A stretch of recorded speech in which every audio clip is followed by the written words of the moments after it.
டேய் 10:30 மணி ஆச்சுடா, கேட்டை க்ளோஸ் பண்ணு.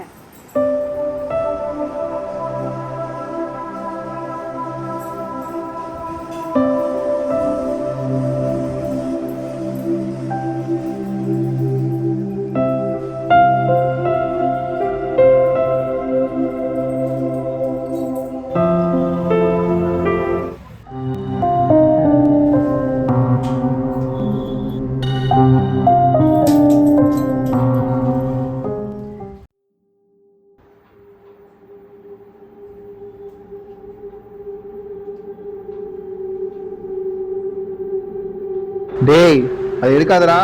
அது வந்து இல்ல. அவன் சொல்றத கேட்காத. அந்த 500 ரூபாய் இருந்தா பிடிச்சது எல்லாம் செய்யலாம். பிடிச்சதெல்லாம் செய்யலாம். ஆனா உனக்கு நிம்மதி இருக்காது. ஏன்னா அது உன் காசு இல்லை. பிடிச்ச விஷயம் செஞ்சாலே நிம்மதி கிடைச்சிடும்.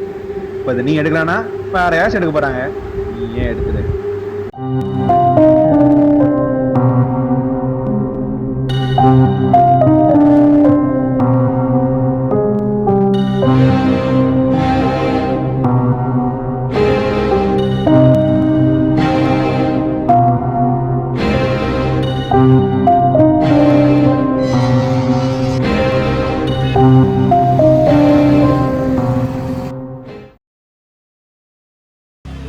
டேய் அப்பாடா, 500 ரூபாய் காணோம் பாத்தியா?